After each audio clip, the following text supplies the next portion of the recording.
majority vote with no separate discussion of any item listed.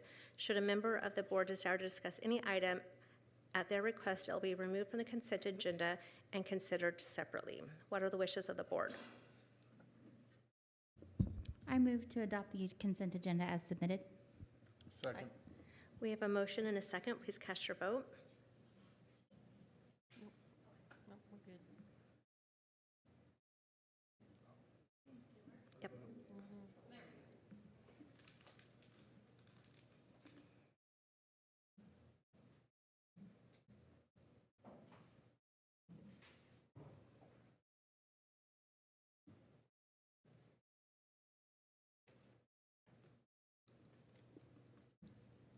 Motion passes 7-0. Thank you. And the next item on the agenda is F1, Structured Literacy Presentation.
Okay,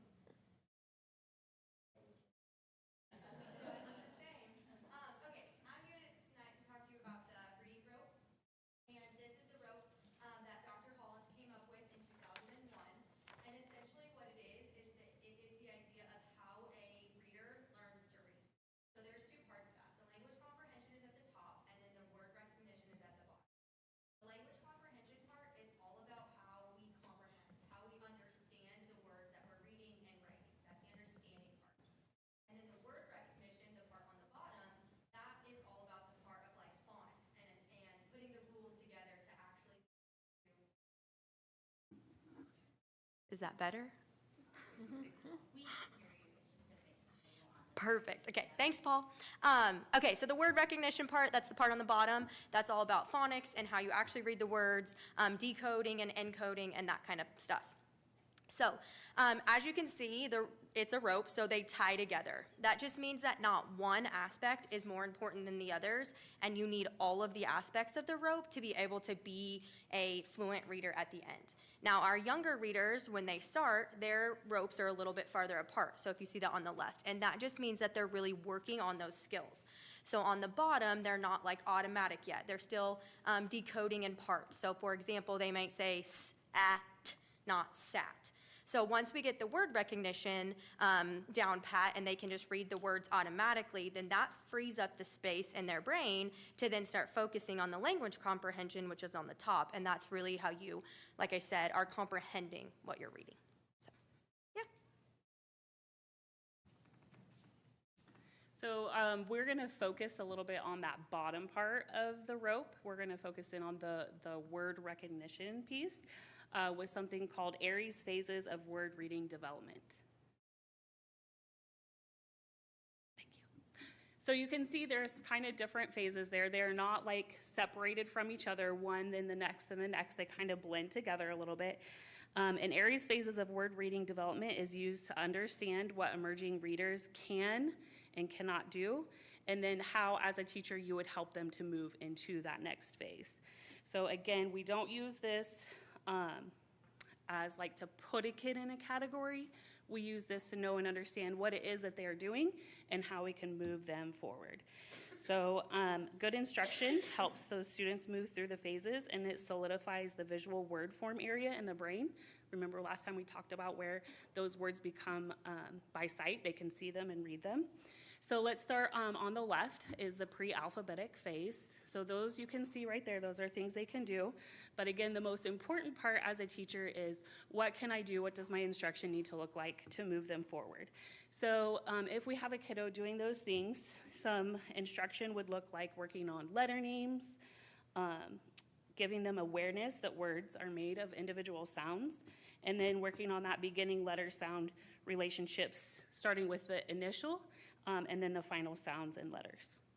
So then once we get them moved to the partial alphabetic phase, we're going to be working on understanding the difference between letter names and letter sounds, a basic phoneme awareness, so being able to blend and segment those like 3 or 4 sounds in a word, and then learning to decode those words from left to right.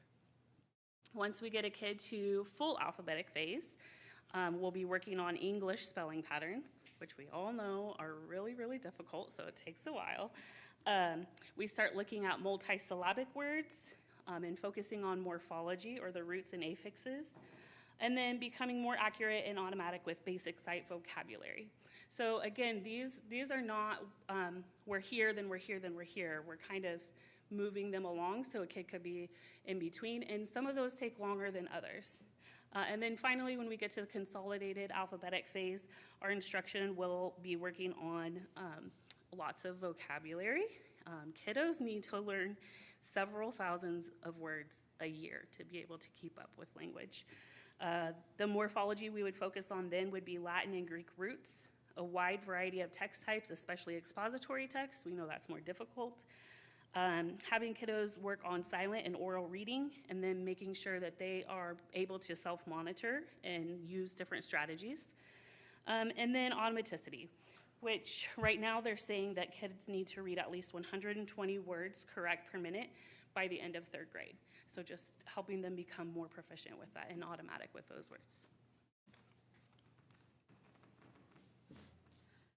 And when we teach our Emporia teachers, when we train our Emporia teachers and our co-op teachers, we also talk about the different types of reading, what causes reading difficulty. And so we're going to be talking about that now. Genetic, biological, environmental, and instructional factors all contribute to the growth of a reading skill. And so some students have limited experiences before coming to school. They have limited exposure to books, language, prerequisite skills such as letter forms and names. There's also developmental language disorders. Some students have those delays, which in turn are highly correlated with later reading difficulties.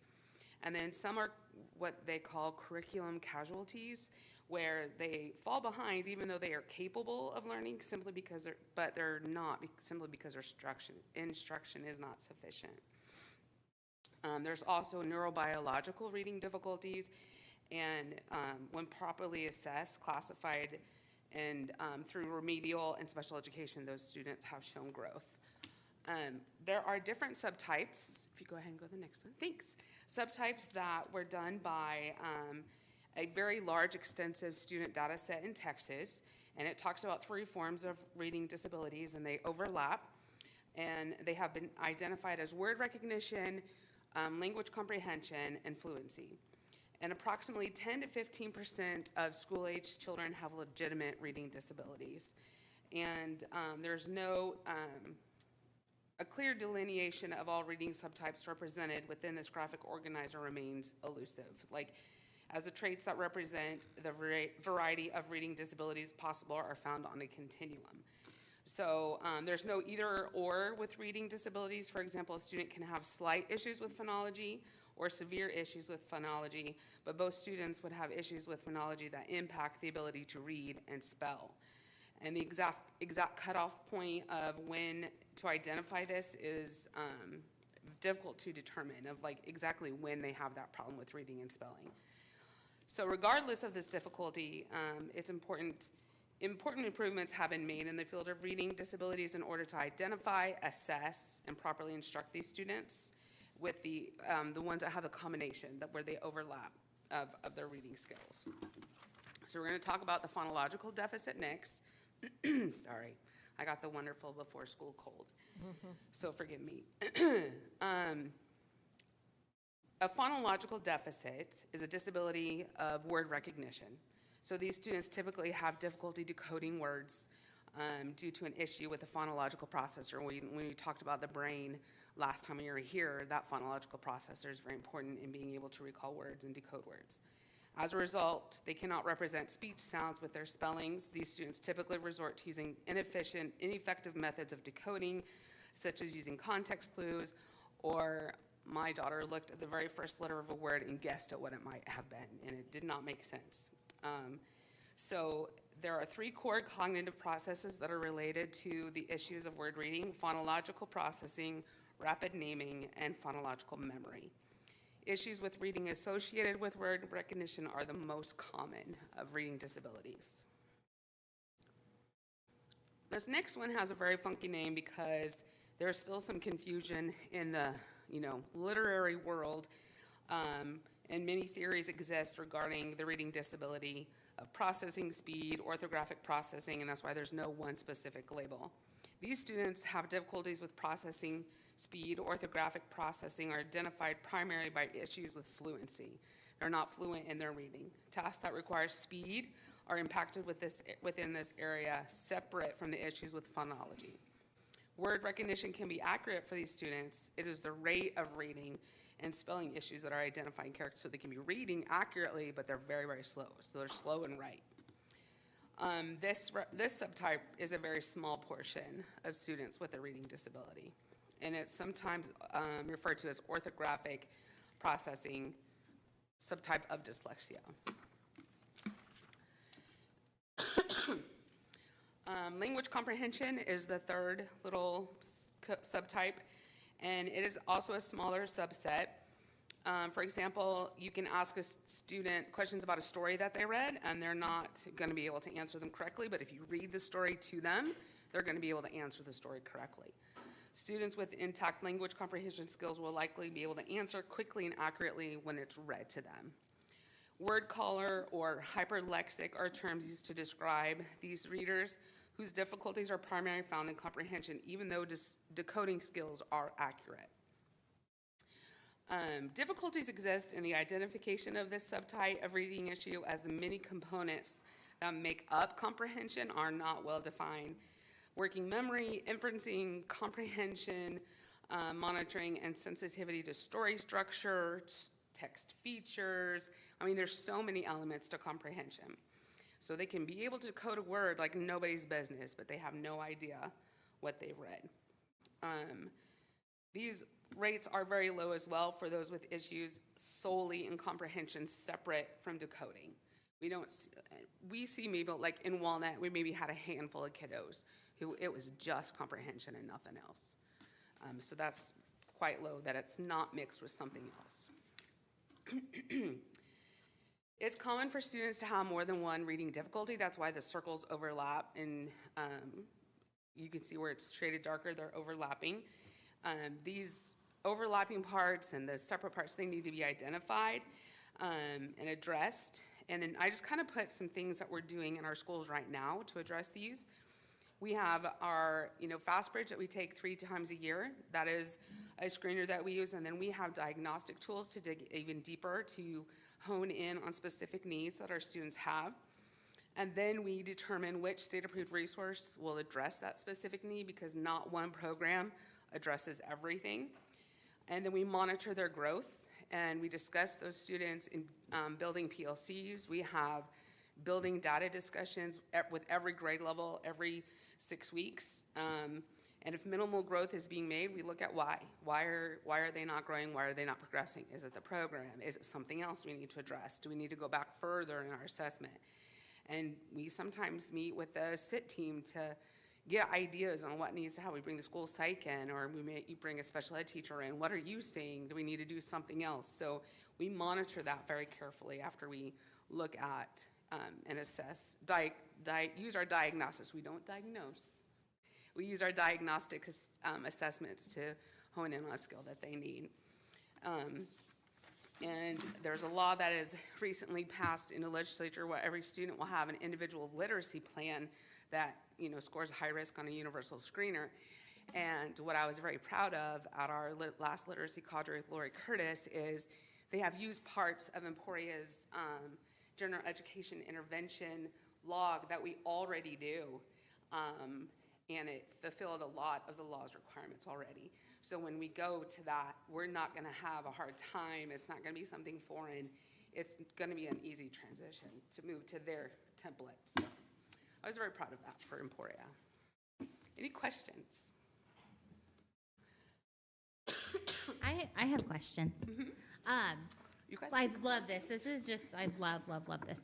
So, first of all, I love the roots, the Latin and the Greek. When do you start introducing that? Upper. The upper, typically Okay. third grade. Okay, well, but that's still so much younger than like I would have Yes, learned me that, too. right? And the only reason I did because I took foreign language in high school.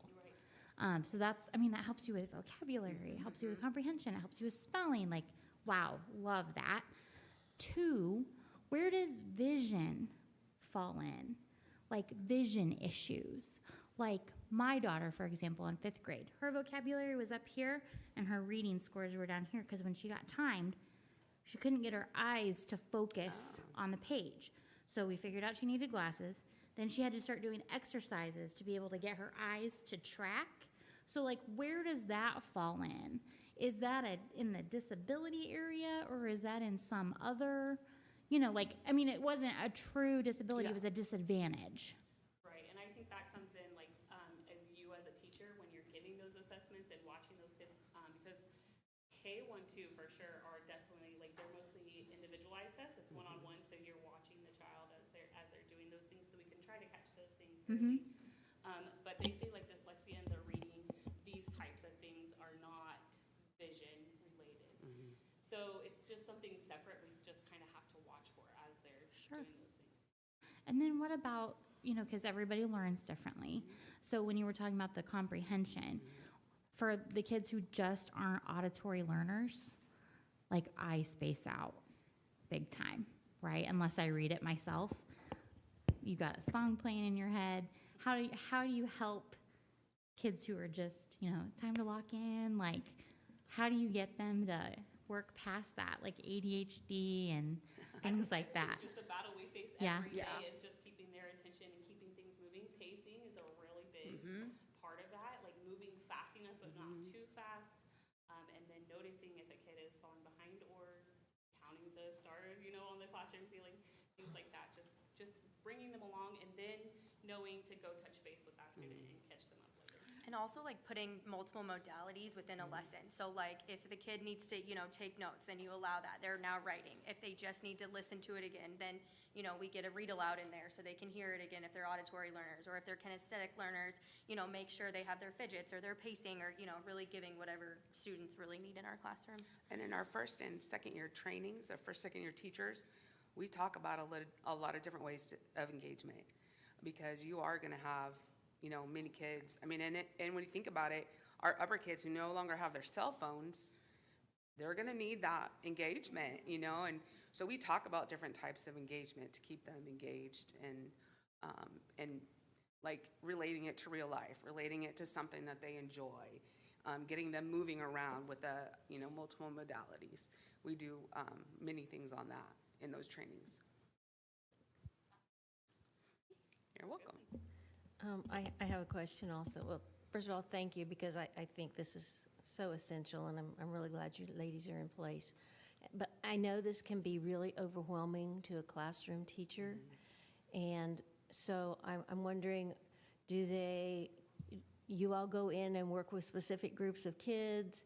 How do they work with groups within their classrooms, levels? During Literacy Flex, elementary has a separate time of Literacy Flex, which you have kids grouped together based on need. They could be going to a strategist, usually if they're tier 3, sometimes not, sometimes a classroom teacher does that. We have kids who are higher, that are working at higher levels, and they are able to work in small groups during that time. Oh shoot, I had something else. We do go into classrooms. I would say I work more with teachers. I do like to work with students, yes. I work more with teachers on implementing these things, and we don't say you have to implement everything all at once. We choose you know, We what do chunk we? and chew. Yeah, we chunk and chew. What do you think your kids need the most? Or where do you think the foundation part is that we need to start? And we guide them, we model lessons, we'll meet with them if they want to meet with us. We are in that room.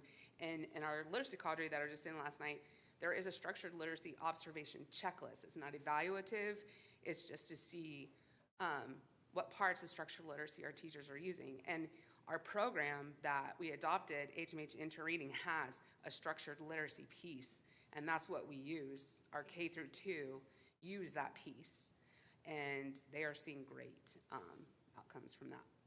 That's super exciting, because I was going to ask, like, about how long into the school year does it take with the K through 2 to actually do the diagnostics and realize that these kids are really, really, really needing help right away? Second week of school. Yeah, we start very early. Well, we're also, we are receiving a mobilizing literacy grant, and so strategists or special ed teachers, they grab those kindergartners, and there's a list of just to see what you can do. And that data is very strong for our kindergarten teachers to build those groups on. And so we do, that second week of school is when we start gathering that data. And the biggest thing they say, you know, over and over is to catch them early. And Yeah. so that's what we try to do. We catch them as soon as we can, so we can intervene with those flex times to be able to give them the help they need. All right, well, thank you, and thank you for the update. Absolutely. Any other questions? Great, thank you so much. Have a good school year. Thank you. The next item is F2, the extended school year recap. Dr. McNamara will come up and present this one. Hello, everyone. So we're going to extend some of your learning from when we had the board retreat. So if you think about all of that information, this is one of those smaller, another small piece that the Flint Hill Special Ed Co-op does. ESY, as you know, is extended school year. You can scroll, thank you, that's okay. And so we provide extended school year services in our special education direct services as well as our related services. Students need to qualify for extended school year. Just because a student receives services during the school year does not mean that they need them in the summer. It is a team decision where we look, are there, oh, I'm kind of like combining all of my slides. So we will be having team meetings with parents. You can go to the next one. And we want to look at the nature and severity of the student's disability. Are there limiting functions? Are there routines that a student must continue through the summer to make it a successful school year coming up? Is there going to be regression of skills? That if we're off for the 2 months of the summer, will a student go back 3 steps in their abilities? Or are we hitting pieces and parts of students needing to be independent, and we're hitting those skills that we want to keep moving them forward? And so this is a team decision that we identify if a student requires these ESY services. So when we plan for these services, we do look at it as Emporia as well as our Flint Hills Special Education Co-op.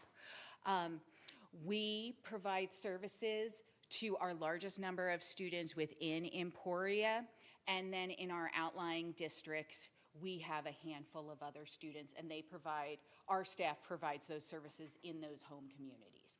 But this year, we had over 67 students in Emporia who received extended school year services. You can go to the next one. So at the elementary level in Emporia, all of our services were done at Emporia Middle School. We had 6 teachers and 15 paraprofessionals that supported different environments. This number is similar to what we had the year before. And we also had 6th through 12th grade students as well. We had 6 teachers as well as 10 paraprofessionals supporting them. We also provided related services with OT, PT, and speech and language services. Go to the next one. So of our 67, 36 students were elementary, so we're talking K-5.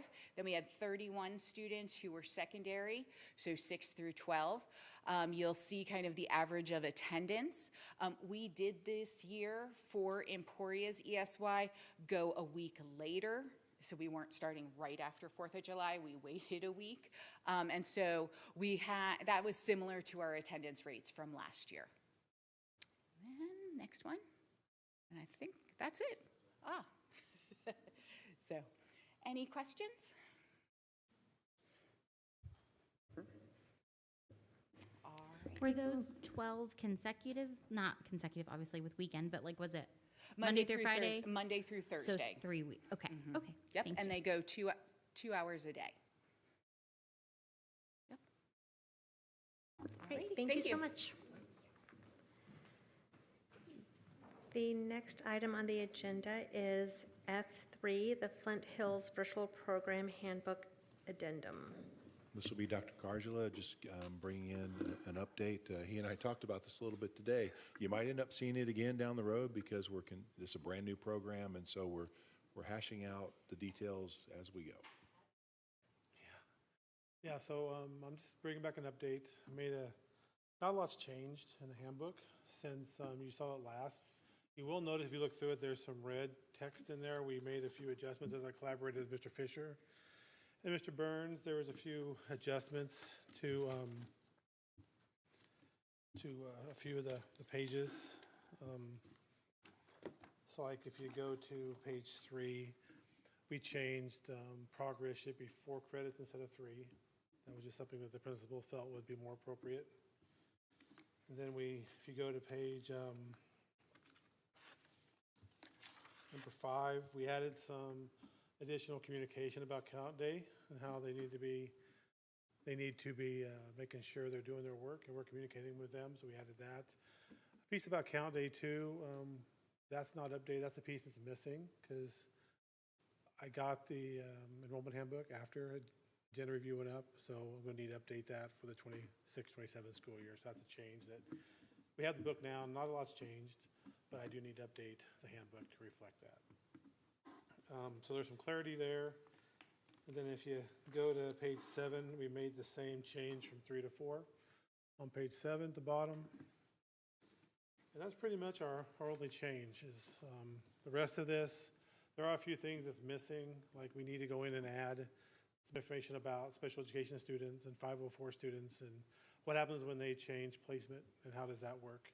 Just some assurances that they'll still have their services. And if we do need to make a change in placement, we'll form a team and they'll make a team decision on that. So that needs to go in here too. So that's a piece that's missing as well. And I'm sure we're going to find other things as we work through this year. We've been working on our processes and procedures document quite a bit to kind of lay out how this goes, and we wrote it. We had our first meeting with SDAC a week or so ago, and our processes had to change because we didn't have them quite right. So I feel like that's going to be what's going to happen this year as we go through it. We're going to develop our processes and practices, and we're going to start documenting them. And we're going to try to keep that up so we have consistent practices moving forward. Because really when it comes down to this, we're working through SDAC, but eventually we're going to want to do this on our own. And we need to learn how to do that. And that's really what we're doing, is learning how to run a virtual program. And there's a lot to it, and we're learning a lot. Mr. Fisher, Mr. Burns, and his team has been great. We put together teams at the high school. We have a counselor, and we have an assistant principal now. So we have some pretty good teams. They're working with SDAC to get kids enrolled. Right now we have 6 kids that are enrolled in a program. We're working on calling some students who we know went virtual to try to get them back. We're also working with some 5th-year seniors to see what to do with them and how they might fit into this program. So we have a lot of things that we're still working through. Don't have answers to all the questions yet, but I think we're making some good progress. It's nice to have an additional opportunity for our students like this. So that's really all I have. I can stand for any questions that you might have about this program.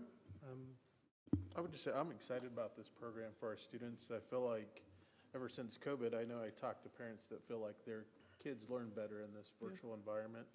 So for those students, I think that's where the students that have needs for this program. Where will this handbook live? Will we print it? Will we put it online? How do you envision that working? I think it would live where the other handbooks live, kind of like the Flint Hills Learning Center addendum did. It kind of lived with the high school and the middle school.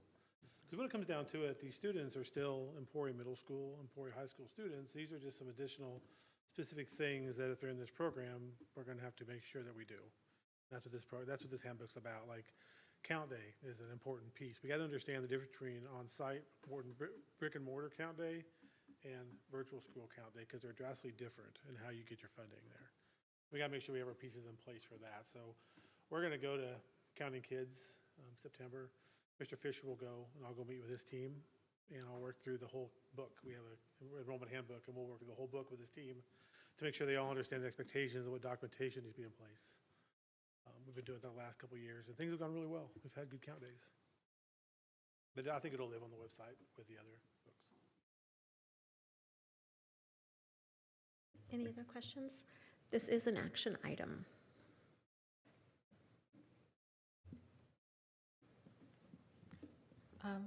I move to approve the Flint Hills Virtual Program Handbook addendum for 26-27 as presented. Second. We have a motion and a second. Please cast your vote.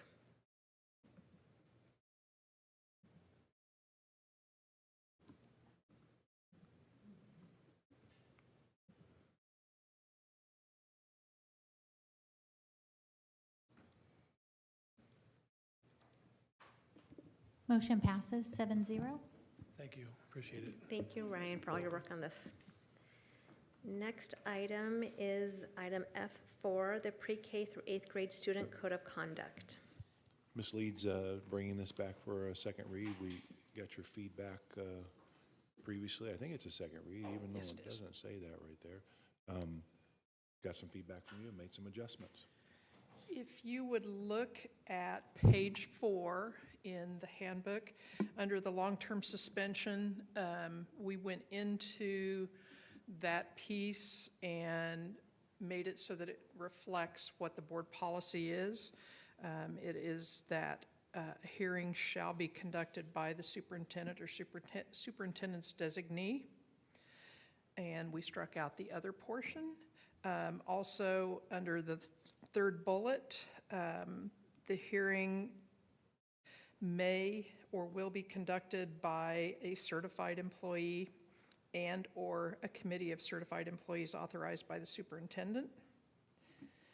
Down at the bottom of that page, we added in the rules which apply in all cases when a student may be suspended or expelled. That way they understand. On the next page, on page 5, we have the student rights. We added that portion of during the long-term suspension, what it is that they have the right to. And then we also added the appeal to the board, so kind of that process, so that the steps are in there as to what a parent would need to do to appeal a hearing. The next item that we made some adjustments on to align with the board policy is page 16, the personal electronic devices. In the last sentence, it says cell phones should be powered off, not just silenced, but powered off and stored in the students' backpacks. We added lockers or other designated locations. That way it mirrors what the policy is. Then on page 19, on vandalism, thank you, Jeremy, for pointing out, we deleted out the felony vandalism in the dollar amount. So, do you have any questions? I think this is so minor. I would, on the student rights, I would say to testify on his or her own behalf, not in. On which one? The student rights, it says testify in, and it's on. Okay. And then you pointed out the may, will for the Okay. conducted, but which should we decide on? May? Because they're both in there. It says may, will be. I think it should be will, Okay. That's all. so we will make that change. And we will also, once we have all of the edits, we'll make sure that all the page numbers reflect in the beginning of in the table of contents.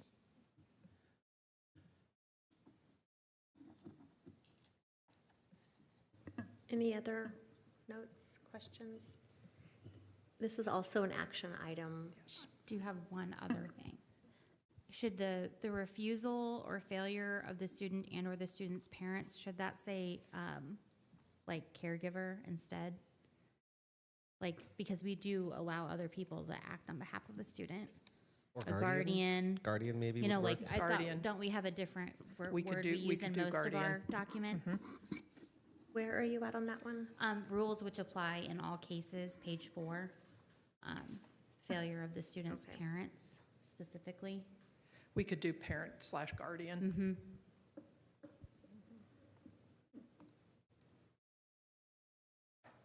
This is what the board policy says, but,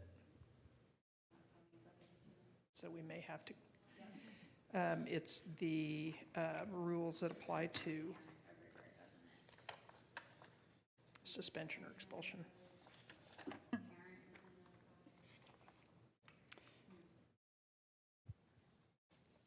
So we can But look at then that. on like, under long-term suspension, it does say parents or guardians. It's just not super consistent. Exactly. I'm glad we do this because we find things that, Yeah, I think if we could just update the whole thing to parents and guardians, I think that, and then of course, obviously, we'll have to update board policies at some point okay. too. But I think I would be fine if we passed it tonight pending the changes that we've Okay. recommended. I'll make a motion to approve the adoption of the student code of conduct with the changes we've discussed tonight, and ask for a second. Second. We have a motion and a second. Please cast your vote.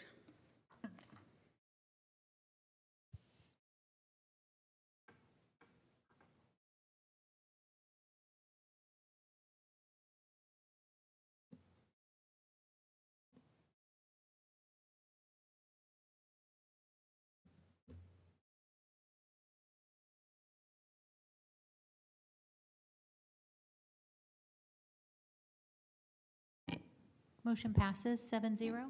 Once we have the edits made, we will have this posted on the website. Thank you. The next item on the agenda is the 2026-2027 handbooks. Okay, you ready? All the handbooks. This is second read, and most of the edits that were made were just making sure that we had the consistency among all of them. So it's a lot. The first section there are the admin handbook changes, and here we didn't have any updates that needed to be made after that first read. The second set, or the next set, was the classified handbook changes. And again, mostly the updates were making sure that we had things correct with the, we had some work agreement changes or additions. We also had the staff uniform, so we included the badges on that, so making sure that they had their staff or district-issued badge that they had. And then, again, the bereavement leave language was in there. Any questions about those two so far? The next set was the EHS licensed staff handbook changes. Very similar to the others when it comes to all the staff handbooks. And then same thing with the EMS faculty, and then really all of the licensed staff were the similar changes and updates, making sure that those were remained consistent. The next piece were the student handbooks, and with the student handbooks, the majority of the changes were on the high school piece. They're really trying to make sure that they remain consistent with their discipline handbook as well as their on the student side. Questions about anything on the high school student handbook itself? The athletic and activities handbooks, we made sure to include the AEDs, the portable ones. So in the portable, or in the changes for those, making sure that we referenced that the portable ones are in the athletic trainer area, and then with the athletic director. So those were the two areas. We didn't put names in, just in case those names change at some point, but we did say the areas that those were located. And then for the EMS, similar, just making sure the AED information was in there for the EMS students. There weren't any other things for that. And then the last piece were the changes to the pre-K, and there were minimal changes for that. Mainly it was changing the elementary principals, and then on all of them, of course, the communication device with the SB 2299 information. Questions on any of those? I know it was a lot of information. Most of the questions that we kind of worked through at the last meeting, so. Are there any questions, additions? I thought it was funny German was still in there and you had to get rid of it since we haven't had German in ages. I know. Well, they had a little bit more time to just be able to kind of digest and look through things. It was just funny. And so that's what Dathan's like, you know, having a little bit more time to look through things gave them, I mean, just, you know, extra time to be able to cross things out and really look at it and dig in, so. I just thought it represented hope, like one day, one day. It might come back. We can change it. We change it every year, so. Exactly. Okay, this is an action item.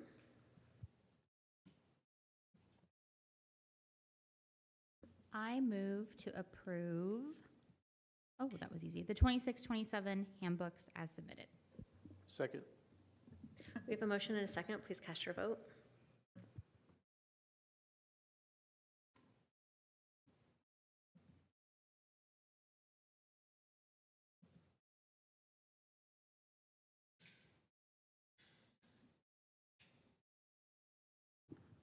Motion passes 7-0. Okay, I have a quick question, though. Was that okay for the second read to have them all together like that and then just go through set by set? Okay, Yes. I wanted to make sure. That was, it was a little, we talked about it earlier today, just whether that would be a good thing or not. Because I can always pull them apart, but, okay, thank you. On the 105-page policy update, we're going to go line by line, obviously. Okay, well, I'll be ready for that later, so. Okay, the next item on the agenda is G2, the Emergency Operations Plan. Okay, and it's me again. For the Emergency Operations Plan, we had a chance to just discuss this as a group, but then we also have had a chance, I'm a part of the Lyon County Emergency County team, and so just listening to the feedback from them. We also had a session last spring with a prepare workshop, and it was lots of really vital and important information that we have made some edits and updates, but then we will also take that into a workshop 2 later this year, and then really dig into that and see what additional changes we need to make this even better, and really make sure that we are prepared for anything that might come our way. So on this document, of course, there are 2 sets of this. There's the public linked version, and then there's the version that really stays just with us as a district entity, because there are some things that we really on our end need to make sure that we are prepared for, that the community doesn't necessarily need to know all of. One incident that I can think of is if we do have something to where we have to have a relocation procedure happen, we want to be able to do our part as a district group and make sure everyone's safe before we say, okay, now all the students are at such and such location. If people already know where those locations are and they are trying to get to that location before we are able to make sure things are safe, we could have a different emergency on our hands. So just realizing that and making sure that that's communicated out to the public too. So on the updates, on page, I believe it's page 5 of this, you can go through and see where those changes are, where the additions are. So on page 6, we updated the contact list and information, and just making sure it's current with everything that we need to make sure we have. And then as you move through, is it not page 6? Yeah, keep going. Yes, yep. Yeah, just keep going to the, you can scroll down to where page 9 then would be all the SRO information, and we will actually get to meet both of them in a little bit, but anywhere, pages 9 through 10, and then also page 36. So anywhere that it talked about security guards, we went ahead and made sure we also had school resource officer in there. Eventually, we will have, well, right now, we have both SROs and security guards. So just making sure that we have that language in there. On page 11, we also included the active assailant drill notification. And that information is really including the SRO piece in there. So a lot of the changes in this were making sure that we had the EPD and SRO pieces in place, just in case we would need those. Casey, am I thoroughly confusing you? Okay. Page 16, we added the training information that we would need to have for our SROs as well, making sure that we are including them. And then on page 71, there were some contact information, some information that was just outdated. So we wanted to make sure that we had the most up-to-date website and phone numbers, everything. We also took names off of some of the information for people that were, because when I was calling the people, sometimes those people are not there anymore, or they're like, I'm not in charge of that anymore. I don't know what you're talking about. So when I called the people, then they said, this is the number to call, and then this is what you would need to say in the event of an emergency or something to kind of enact whatever we would need support for. Then on page 120 of the full document, we also included all of those AED locations because they weren't all included in the information either.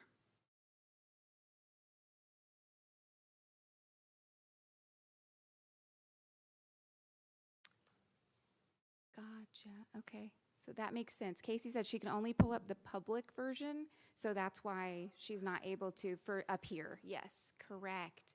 Good call, Casey. Sorry. Okay, good.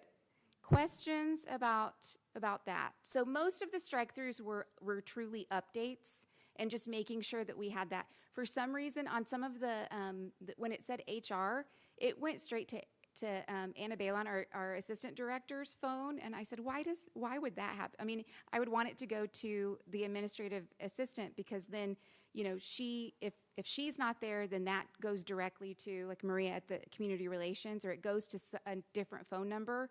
And so just in case our assistant director is not in her office, wanting to make sure somebody's there manning that phone. Questions on anything with the EOP at all? I have a question. The active assailant drill notification and process. Yes. You know, when I was in school, we never did that. That's just a change in the times, I guess. Have we done active assailant drills before? And what does that look like? Because it says parents can opt their kids out. They'll get notice if they're not okay with that, or maybe their kid doesn't need to be in that situation for whatever reason. But what does that drill look like when you're in a building? We usually just do intruder drills. We don't technically call them active assailant drills, and they're pretty much one and the same.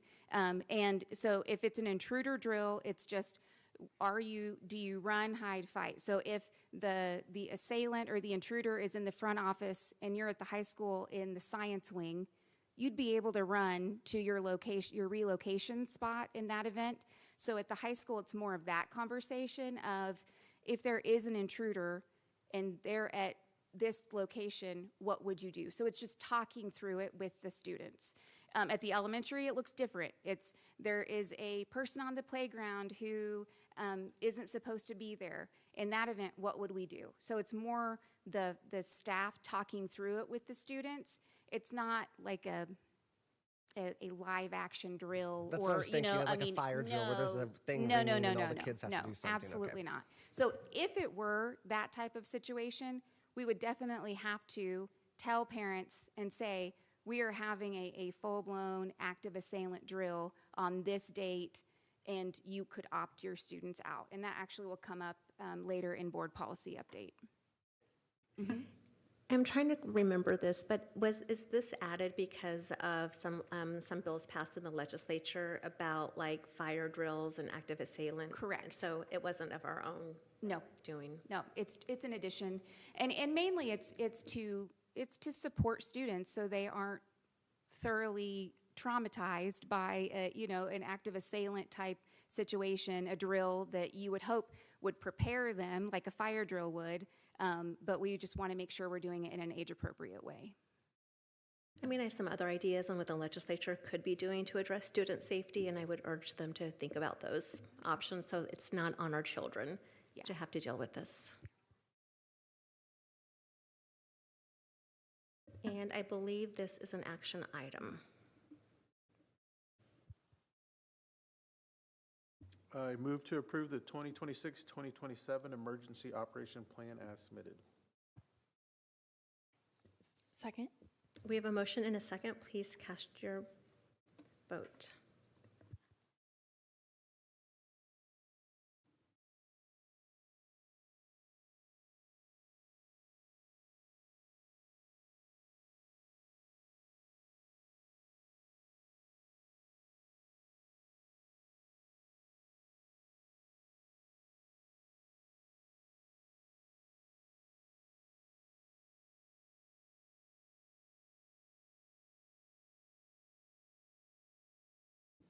Barb, is it not popping up? Do you want to do a hand vote? Okay, motion passes 7-0. It wasn't popping up for me, but if I clicked on the show voting button on the top right, then it popped up for me. We're learning as we're going.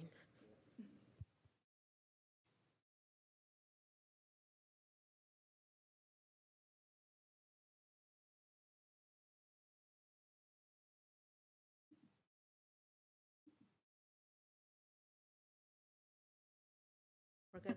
Okay, thank you.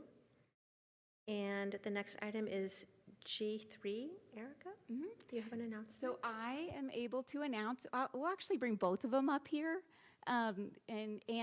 We are able to announce our school resource officers who have been put in place with our partnership with EPD. Gabe Withington is our school resource officer who is going to be assigned at the high school. He's already started and ready to go. I think we even have his phone set up finally. Email went through, so he's official. And then Kenny Rodriguez, he won't start until later. Officer Rodriguez is here as well. He won't start a little bit later until we can have, EPD feels good about their side of things and pulling him off of his piece there for the police department. And so we're hopeful that he'll be able to start for the second half of the year. But I'll let Gabe talk a little bit, and then if Kenny wants to have the hot seat, he can have it too. So. Well, first off, I know it took a lot of time for a lot of people to make this program happen, and I appreciate it and I believe in it. I also want to thank everybody for putting their faith in me and Kenny to be able to see this through and be a part of it. So very, very thankful to be in the position I'm in. I'll definitely do the best I can. Thank you and welcome. All right. What Gabe said, I reflect his sentiments. Thank you guys, and thank you for the trust that you guys have in us. And I'm excited to get this program started at the middle school. Both of us are born and raised here in Emporia. Both of us went to the high school and the middle school, so we have a long history with the Emporia School District. So thank you guys again, and Have a good night. Thank you and welcome. Thank you, Erica. The next item is G4, the USD 253 budget review. I think Kate and Josh are going to come up, and we had a fairly extensive conversation about budget review at our work session, but wanted to also be sure that we are putting this out there for public consumption, and so they're going to go through it with you tonight. So we have two main pieces. One is a 8-slide presentation, and then we'll pick and choose some of there's a long document with a lot more detail that we'll spend a little bit of time on just overviewing that. And then have some questions at the end, and there's a couple action items after this that follow up with setting some hearing dates. So with that, again, we have two action items tonight, and then we'll kind of get into this. The first thought that comes up is called the Form 150, which is one of the main, this is one of the it's on the website. This is one of the statutorily required pieces that go on the website. But Form 150 is how we calculate, or how the state calculates the funding based on the FTE, the enrollment and all the weightings. So it's I would say it's one of the most important formula-driven documents for the budget. So one of the key things we would like you to know about the Form 150 is it shows you all the different pieces that calculate our budget authority in the general fund for the year. And the budget is very much like a domino. So what we get on the 150 determines what the 33% LOB number is. That's the max we can have in the LOB. So if you look through, keep in mind these numbers, some of them, and the biggest one I think we adjusted because it's more straightforward and doesn't affect other things, is just this adjusted enrollment of 3,800. We adjusted that by about 50 to 100 students more, just so we made sure we had budget authority if we have a windfall and we have some extra kids that come in, and then we don't have to come back and republish. Because that determines how much we can have for our supplemental general fund, or the LOB as it's shortened, that is kind of an important number to make sure you have budget authority, because that establishes between that and the mill rate what we can have for that LOB. And that bottom section right there is a snip of that page, and it basically just shows you based on the general fund above, 33% of that is this number, so this is the most that you'll have budget authority to spend in that fund. And really, most of our money comes from those two funds, the general fund and the supplemental general fund. I think we're good on that one, unless you have questions. I'm really curious about line 12, the estimated FHSU Math and Science Academy FTE enrollment. Do we get special money if our students enroll in that, or? There is a funding formula based on the students that are from Emporia that are attending there.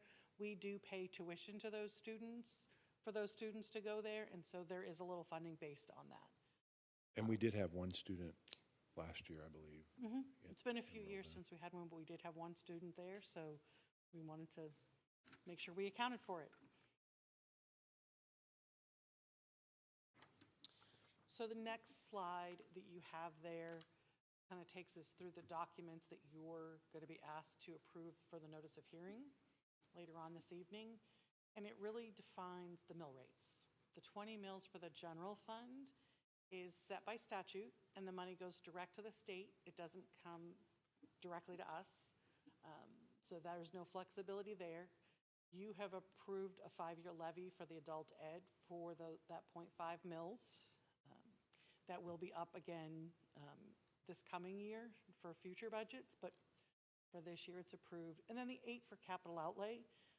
As you've heard before, there are a lot of things that needs that we have for those funds, and there's a resolution that's part of the budget that establishes that at 8 mills, so that's pretty much set there. So the two we have flexibility on are the supplemental general and the bond and interest fund.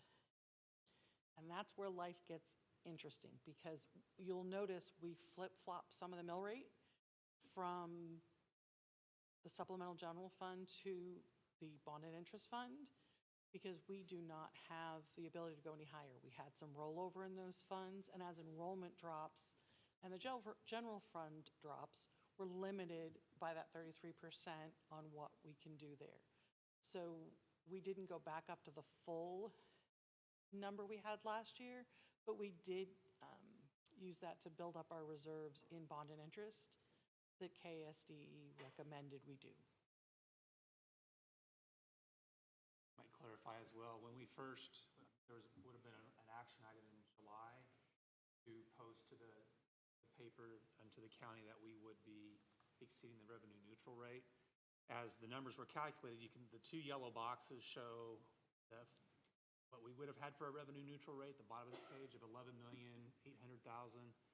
and the actual proposed tax to be levied is $11,277,000.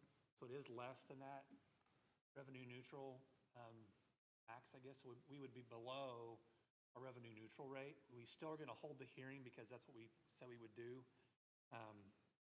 Just keep in mind whenever we just have to hold the hearing. So we are anticipating not to exceed that revenue neutral rate there. And in talking to KSDE about our budget, they said that it's still a good idea to hold your hearing, because then that gives the county clerk, if assessed values don't come in the way that they anticipated or told you they would, gives the county clerk the ability to adjust your levy to make sure that you're at least hitting certain revenue amounts. So it's just good practice to do it. Slide.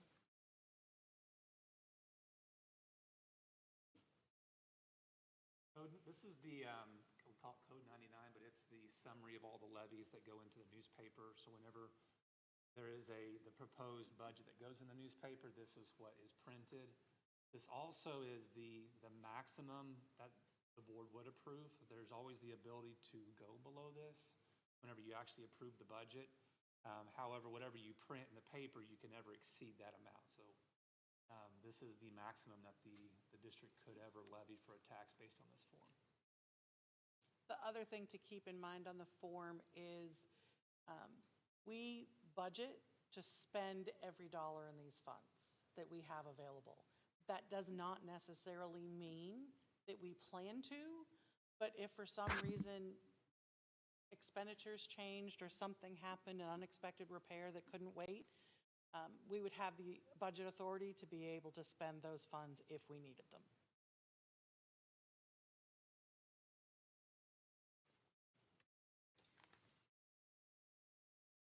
I think that's it on that slide.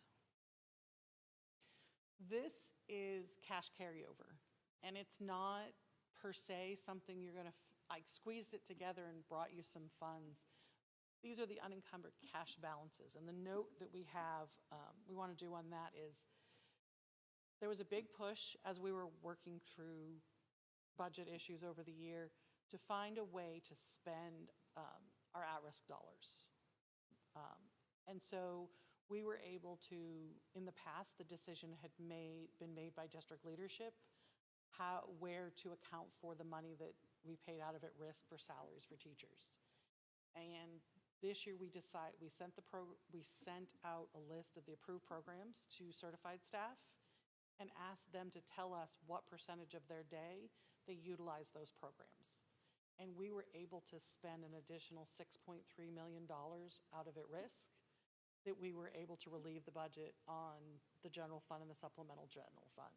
And that's the big reason why you'll see increased cash carryover, because we were able to reduce the carryover, spend all of our funds that we received for this year for at-risk, as well as $3.2 million of the carryover that we've been carrying. So we reduced that balance and increased our balance in other places, like special education, contingency reserve, and textbook. And the things and capital also increased. We were able to shift some expenditures there. The thing to keep in mind with contingency is when we came to you and asked you to change to self-funding for the health insurance benefit we have for our employees, we did not go with the recommended max. We dropped back to, 12%, so that with the potential that the district might have to take out of contingency reserve up to $500,000 to fund the expenditures from that program. And so because we had it available, we added it to contingency reserve. So the board has the discretion, if we need it, to use it for that, or if not, and there's another need, they can use it for that as well. Any questions on that information?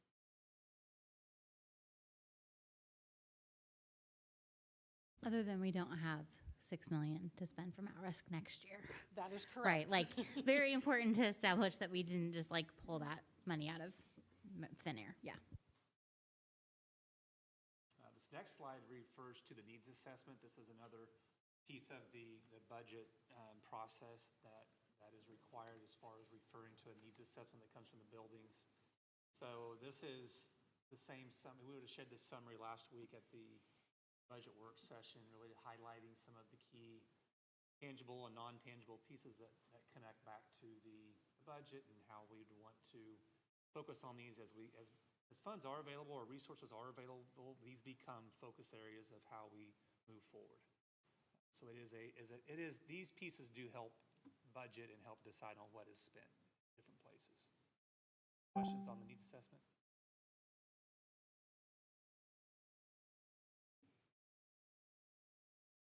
All right, next steps.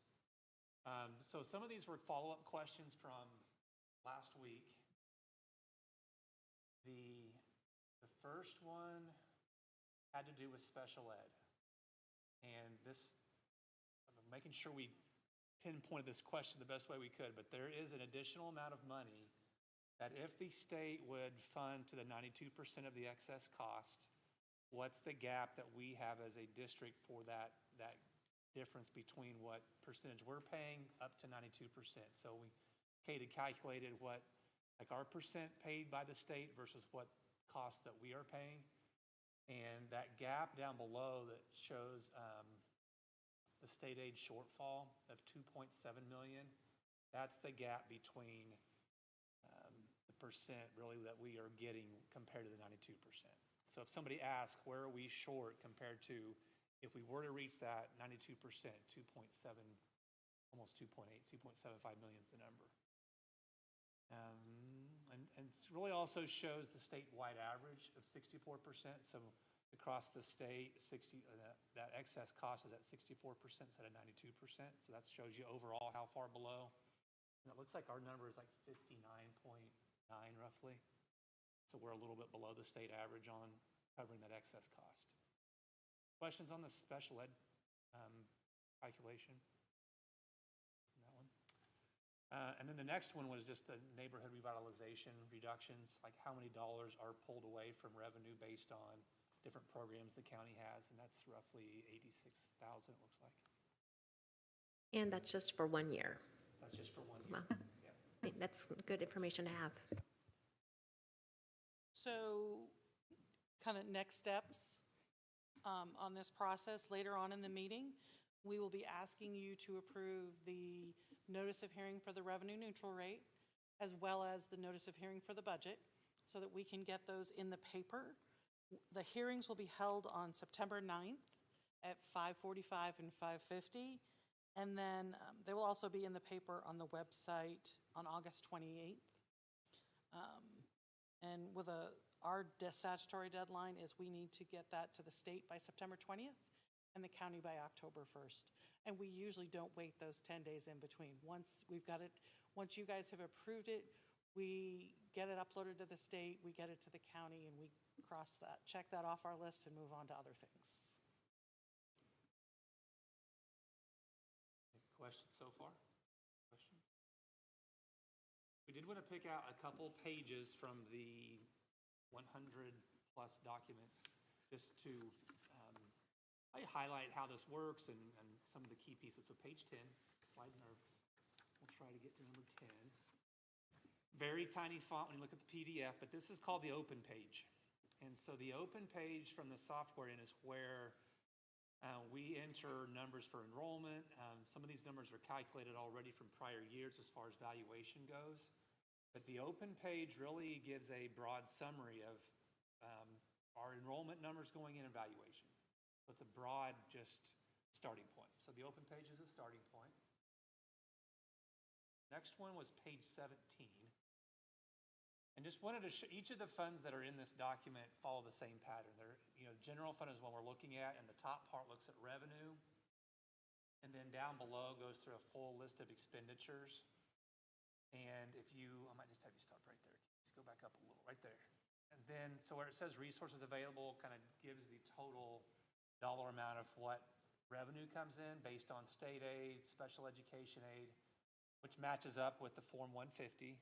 But also the total expenditures, that's a total from all the document pieces down below for general fund. So all the expenditures, and the same works for any of the funds. If you scroll through and look at it, any other fund, it'll have that top section, and then down below is just a listing of all the expenditures.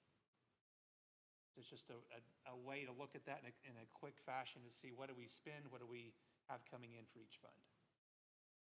And then page 94, this is that code 99 that we would have had a screenshot of earlier. And just bring this one up because it's going to be in the newspaper. If you wanted to know where this was at in the document, it's on page 94 because this might be a place that somebody might ask a question about. But it's the same we would have had it presented on. And the last one is 107. 107 is that Form 150.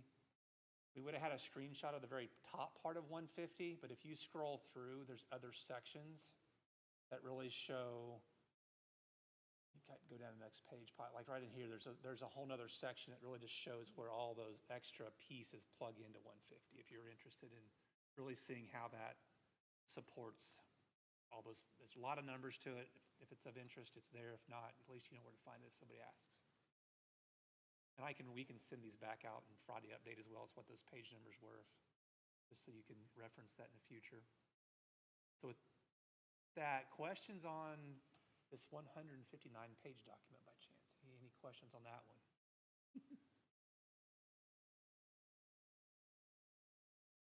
It's like I said last week, it looks like we don't have any questions, but we asked a whole bunch last week. Yeah. So I don't have any additional questions this evening.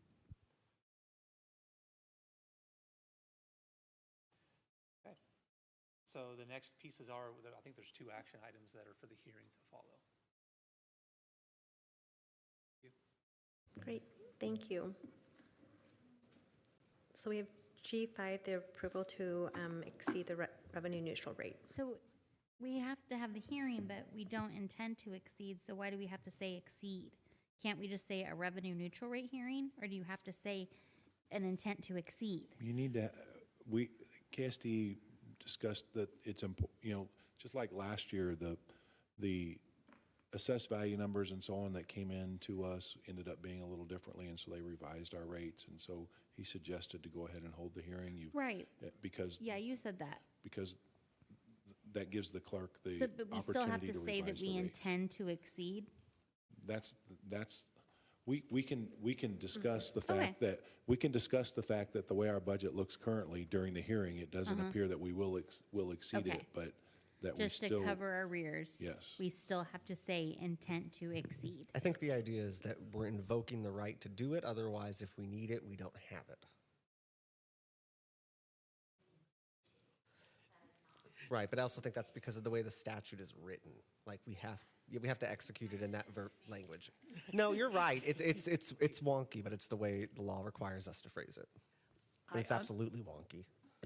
I understand it's the official name of the hearing, and that's why we still call it that, because that's what they've said the official name of the hearing is. Okay, I'll take a motion. I move to approve the notice of hearing to exceed the revenue neutral rate for the 2026-2027 year as submitted. Second. We have a motion and a second. Please cast your vote.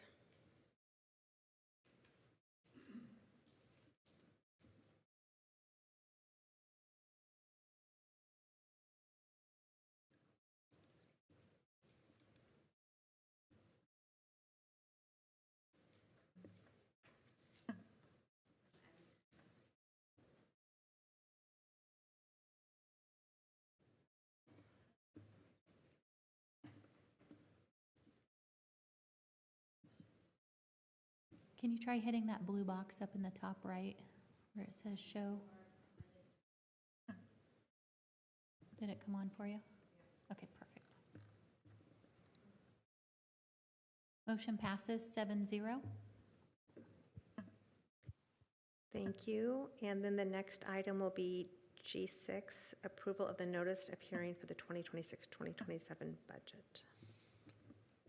I move to approve the notice of hearing for the 2026 to 2027 budget as submitted. I would second that. We have a motion and a second. Please cast your vote.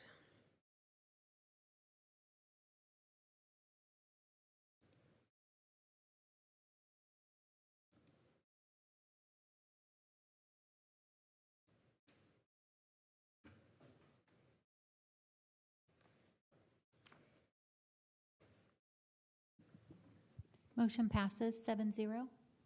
Thank you. Now we'll move to G7, the Effective Services Coordinator job description. Dr. Mickelson will come up, and actually we have a few job descriptions in a row here, so we'll let her roll through these with you. So the first one, since we did not hire a director of teaching and learning, we were really looking at ways to support the teaching and learning department and how we could utilize the people we already have in the district. And one of those ways, when we were looking at our behavior support specialist, Jennifer Casey, really utilizing her strengths with that affective services, the mental health piece. And so we are pulling her from the duties that all the duties that she had, really utilizing her in a way that is proactive and not reactive.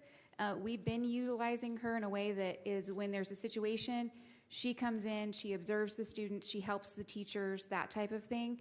Now we are able to really support the principals and the teachers and try to get them the supports they need.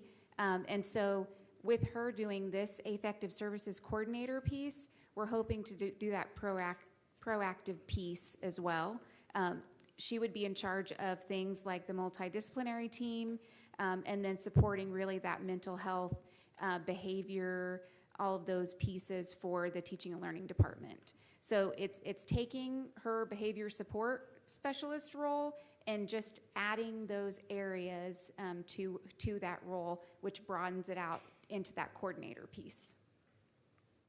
Questions on that change at all? And her contract was also extended by, I don't know how many days, I but believe, gosh, I don't remember. Kate, do you remember how many days? 15? 196. Yeah, 196 to 231. Good job. You're the numbers person. That's why, yeah. 196 to 231. Any questions? Okay, this is an action item. I move to approve the Affective Services Coordinator job description as submitted. Second. We have a motion and a second. Please cast your vote.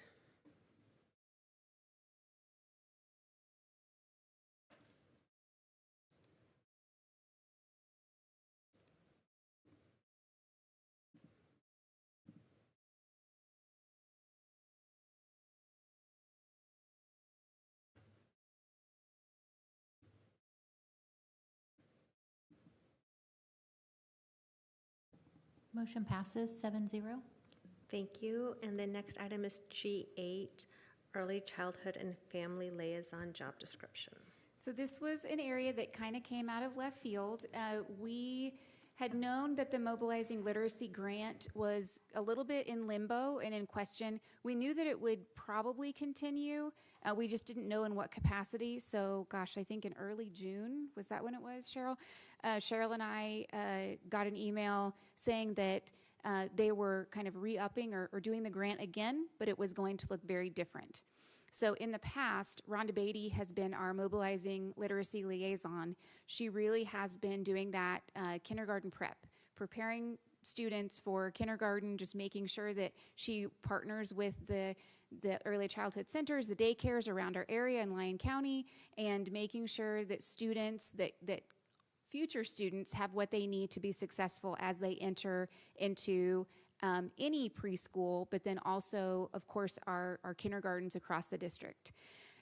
When it came through that they were going to do the mobilizing literacy, the requirements changed, and it became more of a literacy component, kind of what you were hearing from the instructional coaches before. It was very literacy focused, and the things that they were requiring didn't fit the things that were on the mobilizing literacy liaison's job description.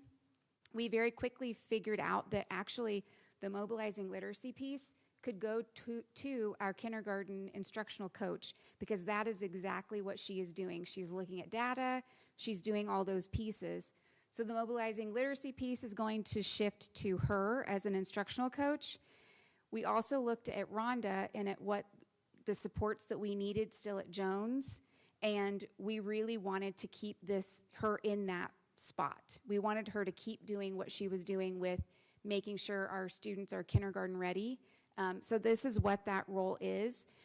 We would shift her title to Early Childhood Family Liaison, and for this current year, she would do Early Childhood Liaison part-time, so 0.5 is this position, and then she actually has a music background, so she was able to help us out at Logan Avenue, which was just a blessing in disguise, and she's actually going to be the music teacher at Logan Avenue. So she's going to do that 0.5 because we wouldn't need to hire a music teacher, and then she'll be at Jones, so she'll be at Logan halftime, and then she'll be at Jones halftime. It actually works out 3 days at Logan Avenue and 2 days at Jones, so we will still have the supports at both schools.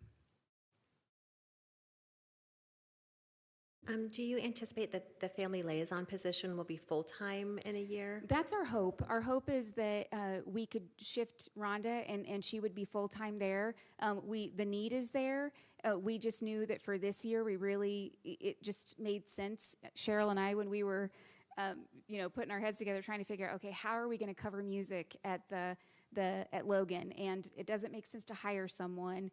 The high school and the middle school, they need their people, so how can we do that? And during a conversation with Rhonda, when Rhonda was worried about her job, she said, well, I actually have a music background. And we're like, well, look at that. We need a music teacher. So yes, in the future, next year, we would hope to then just have her transition to being at Jones full-time. And I know Ms. Salisbury Joy would be very happy to have her back full-time there.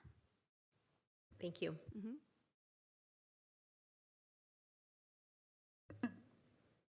This is an action item. I move to approve the early childhood and family liaison job and description change as submitted. Second. We have a motion and a second. Please cast your vote.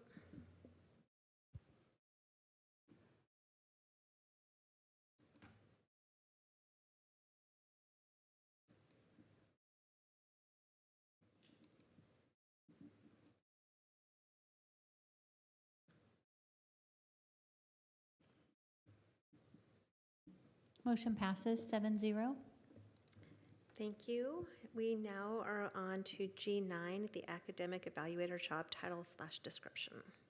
I have been working closely with Dr. McNamara on this for the co-op, and this position we have for the last couple of years seen a need in supporting our school psychs. We have a few of them, but they are really spread thin when it comes to the evaluations and just the amount of data that they're looking at and that multidisciplinary approach that they use to really see, okay, what's the need for our students and really how do we tackle the supports that they need. And so this position is able to truly support our school psychs and see what they need. And it also is a support for not only our school psychs in the co-op or in the district, but then also supporting the co-op as well. And this is a 1 year, just a 1 year for now, just to see how this goes. And then if it goes well and we want to continue this and you all determine that it's something that we would need or want to continue, then we would bring it back to do that next year.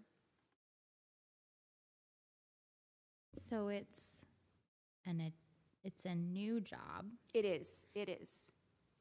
But is it an additional job? It is not an additional job. Right, so we're because just- we are taking, yes, we are absorbing, we've absorbed positions, and so we've taken that and we've shifted that into it's a new role, but it is not a new person.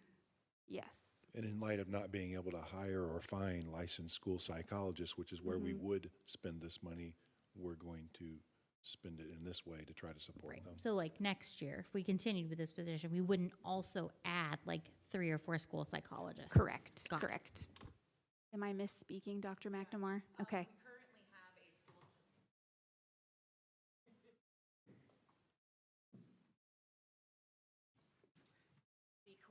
The cooperative currently has an opening for a licensed school psychologist position, and we have not found someone. So this is a teacher-based job, so it's a teacher contract. It's not a school psychologist contract. And like Erica said, it would focus on the special education academic assessments, because we need school psychs to do the cognitive pieces, but the academic assessments our teachers can do.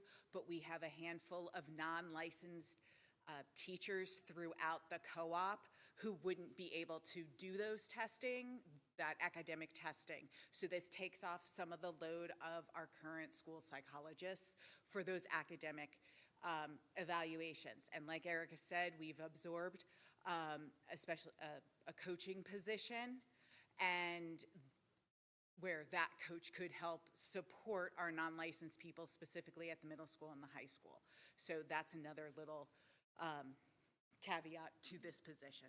But right now, we are anticipating a 1 year in hopes to work through like a grow your own school psychologist, that maybe the person hired for this would go into the school psychologist program like at ESU, so then we could get a license. But yes, it's not a new position, it's just shifting responsibilities. And so this position is part of the co-op, and so is it a co-op expense, or does? It's a co-op expense, yep. Thank you.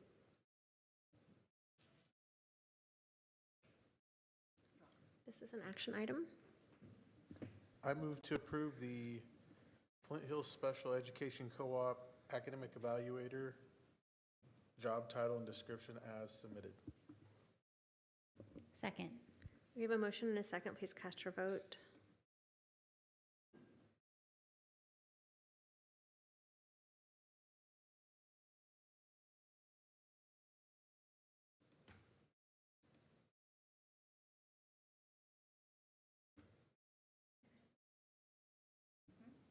Motion passes 7-0. Thank you. We'll go on to G10, Business Office Improvement Plan Update. Mr. Swartz will come up and share some progress and some anticipated actions with regard to improving our business operations. Yes, a quick update on where we're at with our business office improvement plan. This story began probably when I started a year ago. Just questions were coming up around the business office and systems and processes. And after a few months, we had Dr. Kellen Items come in December. He did a study and provided some feedback for us. And then in January, really gathered our team together to start putting together a strategic look at how we could change some things. So tonight is more looking through what has come of that strategic plan, what are some key pieces with that. So this document really goes through several goals and strategies that came out of, we did use Gemini and AI to help come up with this idea to at least get us started on where we should look to approach some things. And then the infograph that was there is another higher level look. Might just spend more time on that document to see kind of what some of the key goals are.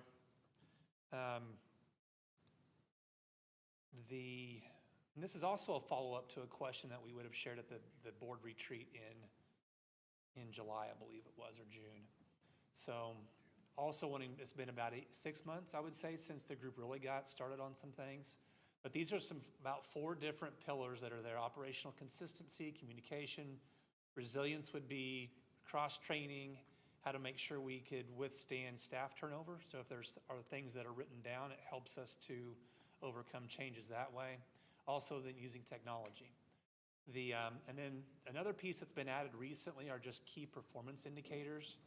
One of the questions that we keep looking for is how will we know we're having impact? So one of those is to start looking at some indicators that we can track and see what types of metrics are there based on the behaviors that we might be able to change or processes inside our systems. So purchase order lifecycle velocity. So just how long does it take from a teacher to put a purchase order in until it gets ordered, for example. And then procure to pay would be how long does it take from an invoice to arrive until the payment goes out.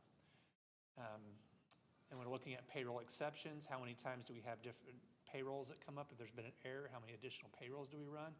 Some of these numbers that we look at don't mean they go to the bank specifically as far as multiple payrolls, but in our own system, how many times do we make edits before payday is there?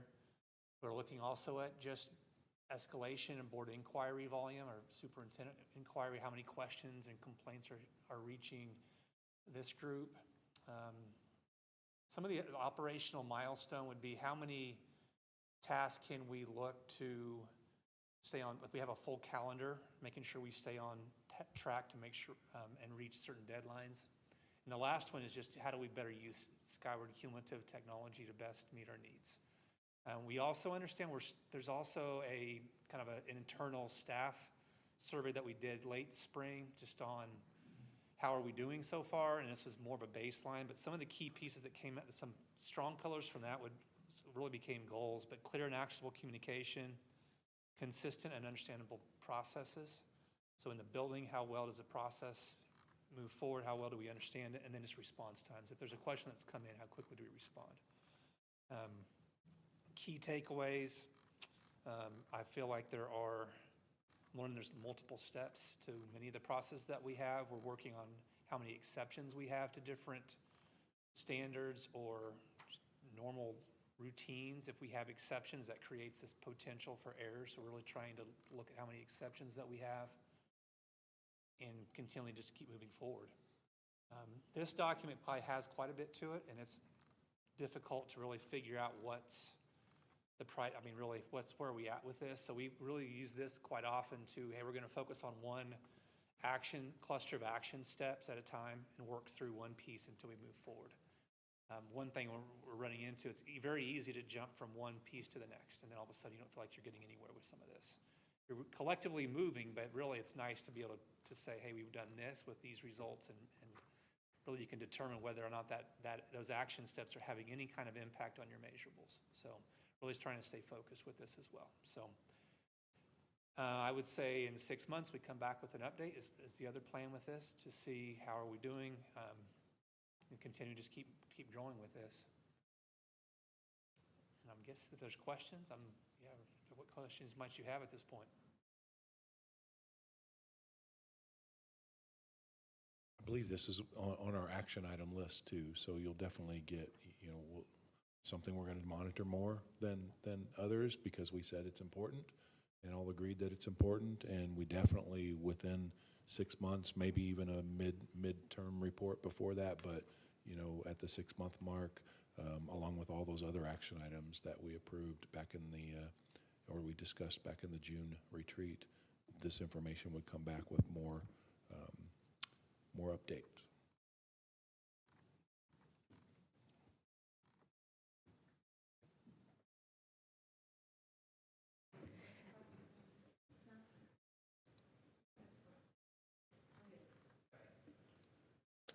The next item is item H, Board of Education items. Do we have any board reports?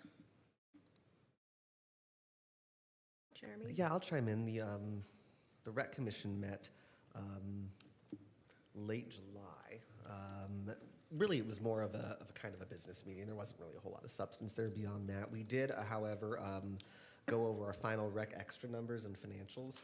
And we were in the black this year with Rec Extra, not by a lot by any means, but there had been previous years where we've done Rec Extra, and the rec has come out kind of negative on it in terms of cash in versus cash out versus cash in, which never really bothered us as a commission because it's a service, right? It's not really meant to be a for-profit industry, but it is nice to be able to know that you break even or you made a little bit on it, so it's sustainable.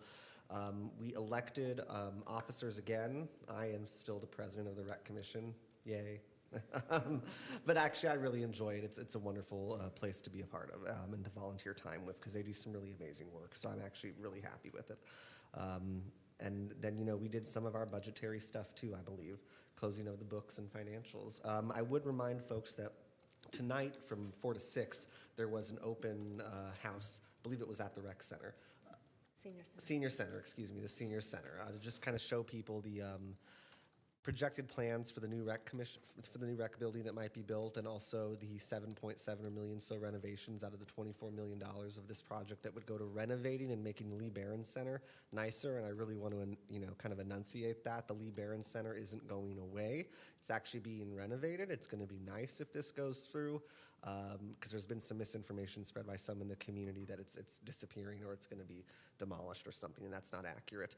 There will also be another open house at the Senior Center tomorrow from 4 to 6. I'm going to try to get there. It's Topeka Day for me, but you should go if you're able to. I think it's at the Flinthouse Tech. Oh, is that the Tech College then, not the Senior Center? Take that back, at the Tech College, tomorrow, 4 to 6. I was at the Senior Center before this board meeting, and there was a nice crowd asking lots of great questions. Does anyone else have a board report that's not listed? Okay, we will go on to H2, the board policy updates. Dr. Milkelson's doing some heavy lifting tonight.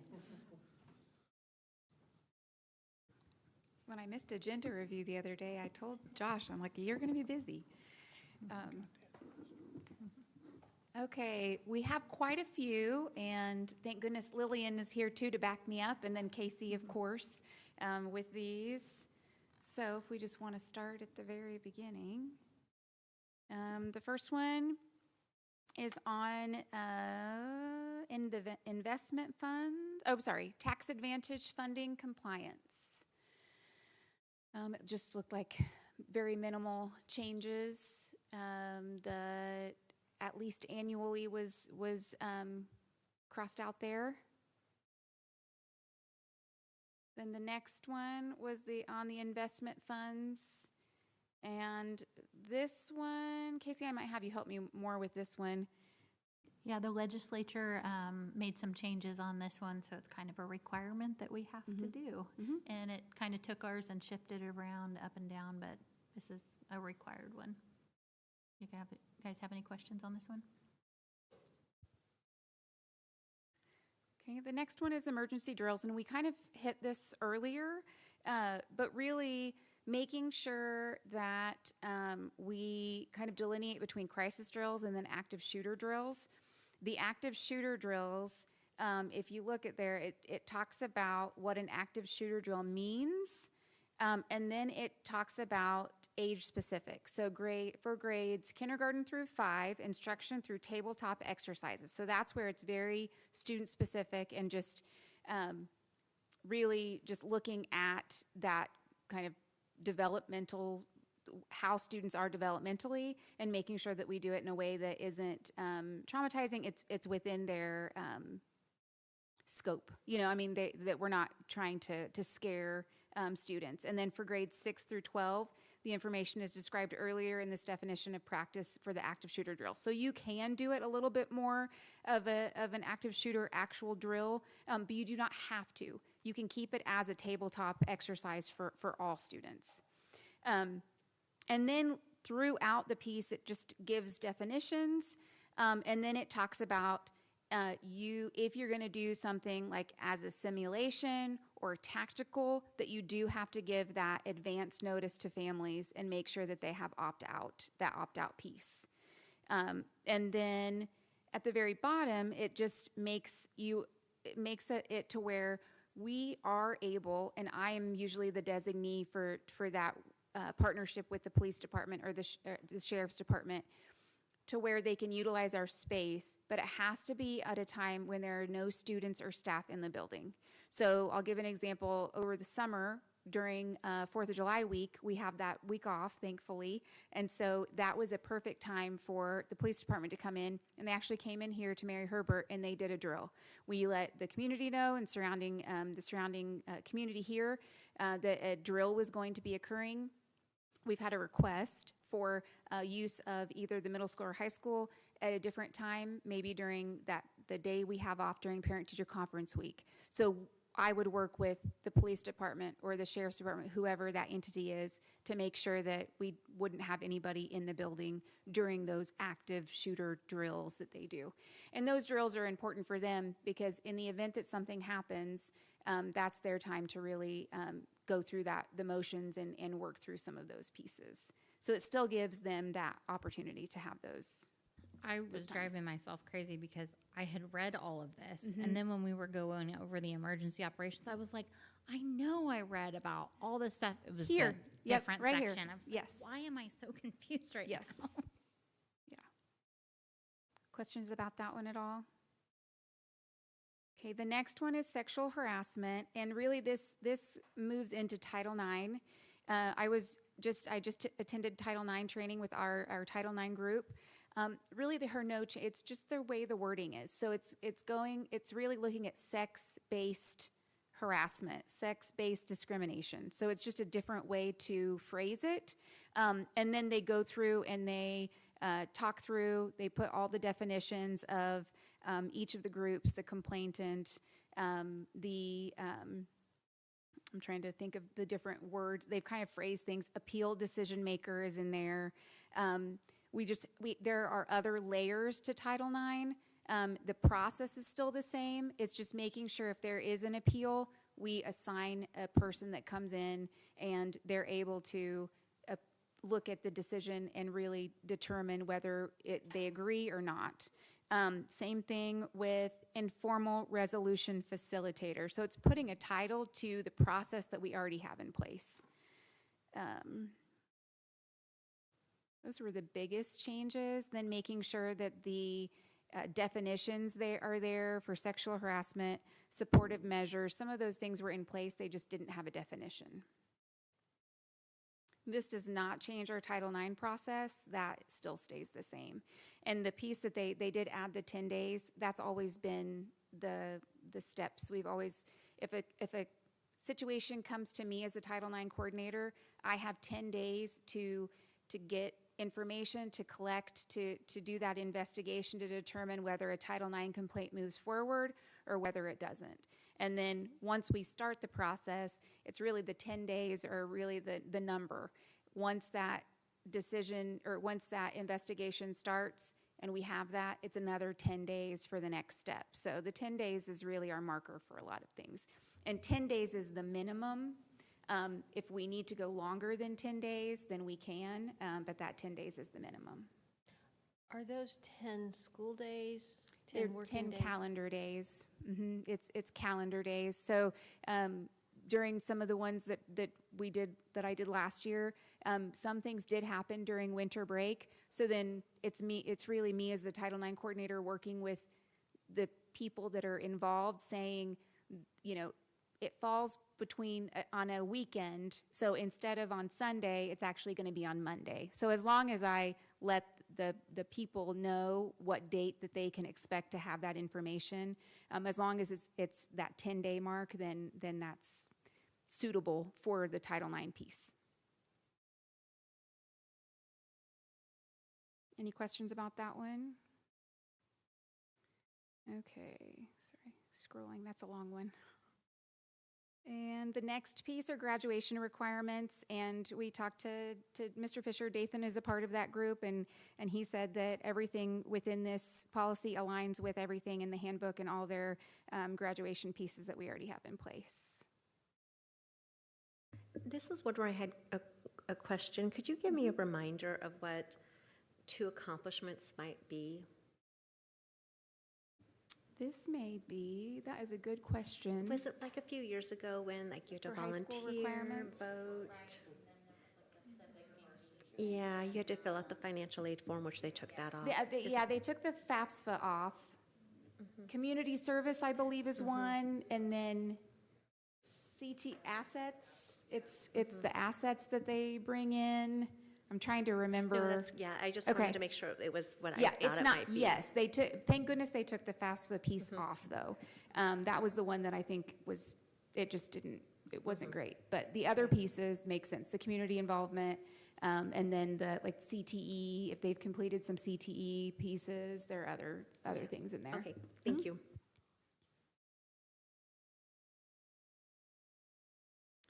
The next one is staff online. So we approved this one last time, but then there were updates, and so then we're bringing this back. Really, it's the language and making sure that the social media platform piece is on here. So we've already been doing this with the Parent Square piece, with the one source of communication. The next layer to this is are the Facebook groups that some of our athletics and activities have. We will not, any staff members aren't able to comment to other people. Like if people comment, we are not going to be commenting on social media and different platforms. So it's really the commenting back and forth, and then direct messaging. That is something that and it's a law now. I mean, you can't do that as a staff member. So really, our big pieces, we're saying, as a staff member, you're able to use Parent Square, and then your Google, your Gmail, and those pieces. Anything I missed on that one, Casey or Lillian? Okay. Sorry, I have another question about this. Yes. So will teams, activity groups still have their websites? They will, and we already have something in place. They have to work with Lindell, and they have to determine who is going to be like the keeper or the person that's in charge of those. And those are the only people that have access to post. And then once they post, Lindell, are they able to comment on those? Have we taken, sorry?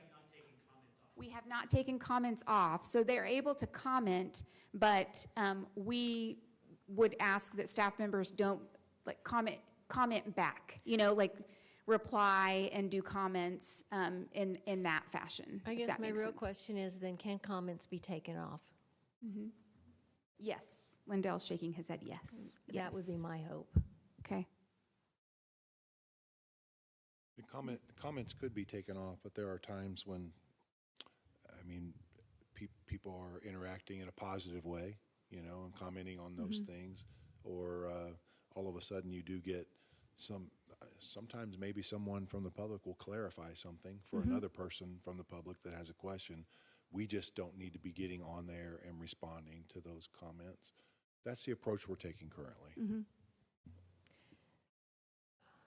I guess my concern about it is to protect our staff and make sure that it's absolutely clear that, oh, hey, that's not a group I'm involved with, but I'd like to comment on their post. So I can see that there could be some confusion, like say theater posts something and the football coach wants to say, hey, yeah. It was such So an amazing show. I'm afraid there'd be confusion. Well, in that instance, it's an adult, the big thing here is that we aren't commenting, or that we're not messaging students in this area. And Lillian can. Yeah, so it's, I think, to my understanding, to prevent the comment thread space from becoming a place to converse with students, like reply, right? So football coach says, what a great play, and then now all of a sudden it's become a conversation where students are also replying. That I think that's the Yeah, I mean, what you could be don't want to have happen. you could be a third grade teacher with a kid in theater that comments on a theater post. That's fine. But if kids are commenting on the theater post, you don't want to get them involved back and forth with students. And I think that's the same responsibility that's put on adults in our buildings already, is that if you see the students comment, just scroll along. Mm-hmm, mm-hmm. Yeah. Okay, any other questions? Like, I think I'm okay with like keeping the comments open because, I think people just have to self-regulate, but also there's so many positive comments that get made, and I think that's where I see so much pride in our district, and so I'd hate to take that away also. Yeah. I like the positive comments. I mean, I read them and I think they're great. I guess my concern is, and I can see the importance of keeping the comments. It's just the responsibility that's going to be placed on whoever is running that particular website. I could see that could become problematic at times. Yeah, I'd kind of like to see how this plays out maybe, and then see, maybe revisit it later Yeah. at some point, because just the fact that you can comment and reply, and then you're on your phone, you're on your device, it's just so easy to throw in your 2 cents, and this just blips right past you, you know? And when the opportunity is there, the opportunity for accident is there. So let's maybe see how it works out for a bit, and then if we feel like we have to rein that in, we could then just keep an eye on it. Yeah, sure. And I mean, to support Barb's point, I have seen other districts that have just turned off commenting altogether as well. So I think that there's definitely an argument to be made for both sides. And we have Lindell, we also have Carlos, there for social media, and they have ownership, or they're able to go in and look at the posts, and they have Lindell, whoever creates the Facebook, it has to be approved through community relations, but then also Lindell is put as that kind of moderator too. He can post and like delete and things on all the Facebook groups and other groups. So that is kind of our safeguard. No pressure, Lindell. But that's helpful too on the district side. How do we communicate to families that we're not? Because I think of like the Lunch Spot Facebook page where someone might ask, where can I pick up lunch today? And obviously the food service staff would want to say at Logan or something. So that's the part I hate is like, they will have to leave some comments unanswered. Sure. And how do we convey to people that we're not ignoring them, we're just following the law? Well, and maybe I know we have already kind of sent things out, across through Facebook, ironically. But maybe that's something too that we can just say, this is the avenue that you can communicate through, and be looking for these types of things, or, make sure that you check your school's website for lunch menus, or I don't know, something like that. I would think just reminding them the proper channels to find some of those pieces. Okay, the next one is attendance records, and mainly just making sure that we have superintendent's designee, and then attendance problems shall result in disciplinary action, so making sure that the truancy pieces are there. And then enrollment is the addition for the homeless and foster students is on there.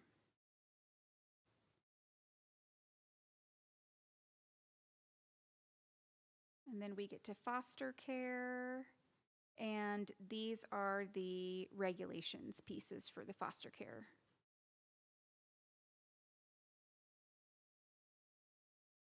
And the main thing was the addition of the general transportation procedures. So with foster students, making sure that the transportation area is included in that. I believe the next one talks more about foster care students, and it's the enrollment pieces. So making sure that we are getting the transfer of records in a timely fashion there. Any questions about the homeless pieces there that were included? And just to clarify, like all of this language about foster care, that was also because of some legislative action last year. Yep. The next ones are enrollment of non-resident students. And we've been working through this with the transfer pieces. And so you can see the policy with virtual, there's a virtual school piece, and then The homelessness piece is in there. We also have the addition of DCF, any student in custody of DCF, those pieces are in there as well as foreign exchange students additions. They also have the priority in filling open seats, so just making sure that that language is in there. And they just took parts of that and put it up to the top of that explanation for the non-resident transfers.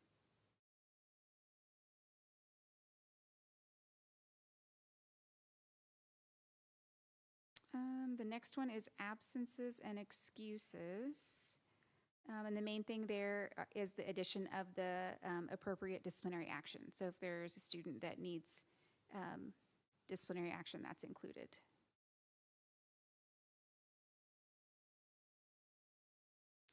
And then for suspension and expulsion procedures, we made sure to include superintendent's designee, and then trying to see if there, I think that was the only change there.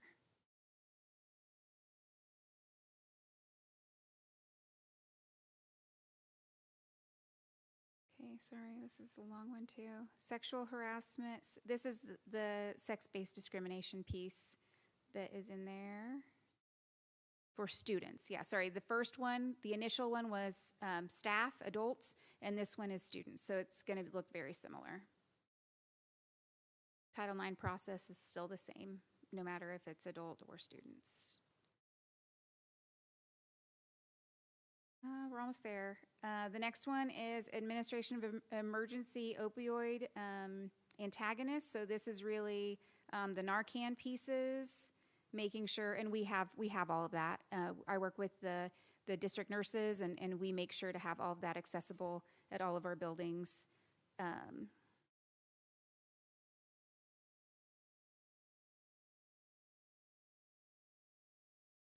Stock supply of emergency medication. So here again is the Narcan. It's also the EpiPens and all of that. So we make sure to have all of that accessible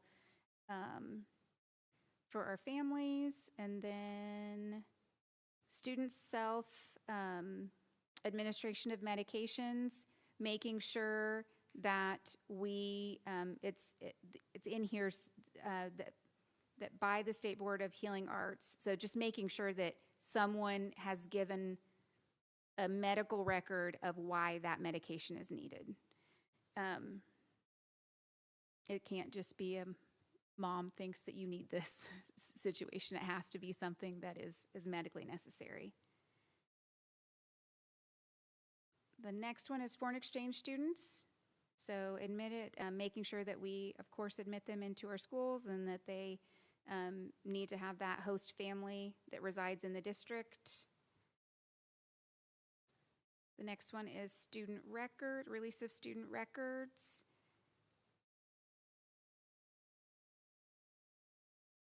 And that's all. Did anyone want to go back to the top and start over? Did we miss anything? Hopefully I went slow. Yeah. Well, thank you for going over it, because this is our only reading. It just felt important to make sure we all knew what we had to vote on tonight. I did have a question on, not the policy itself, but on foreign exchange students. Do you have any idea how many we have? Or it seems like sometimes the smaller districts around us have more of that happening than we are, but I just... We can bring that, we can put that in the Friday update. That's fine, yeah, I didn't know. It seemed like sometimes we've been more, I'm gonna say, strict or not as lenient on getting those individuals. It's usually at least a couple. Yeah, I was gonna say it's at least 2 or 3. I don't think it's like a huge amount, but I mean, I feel like it's a couple each year. Yeah, just some. Yeah. Okay, this is an action item. I move to retire the old and approve or adopt the new board policies to include the KASB recommendations in the district policy committee from the June 2026 updates as submitted. Second. We have a motion and a second. Please cast your vote.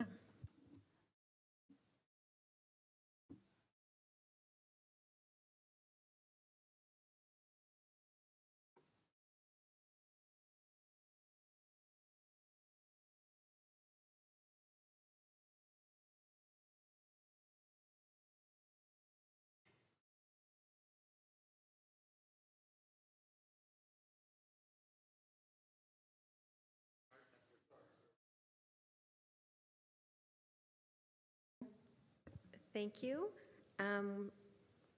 I-1, the superintendent's report. All right, well, thanks for sticking with us tonight. It's been a little bit of a long one. Just referencing convocation there, we did have our convocation yesterday at ESU. I want to thank Jamie for coming and saying some words on behalf of the board, sharing appreciation of staff, and appreciate those of you that were able to make it to that event. And hopefully no one got a ticket in the CVS parking lot. Open houses, we actually have a lot of them coming up. One of them actually was this evening right before we were meeting. The middle school split theirs up into, they have their 6th graders in, and then their 7th and 8th grade will come in tomorrow. And then next Monday are the rest of them, as you can see they're listed. 3 o'clock Jones, 4 o'clock all the elementaries, and 5 o'clock the high school. Then we have Jump Start Day and first day of school coming up next week, next Tuesday, the 18th. We jump start for kindergarten, 6th grade, 9th grade.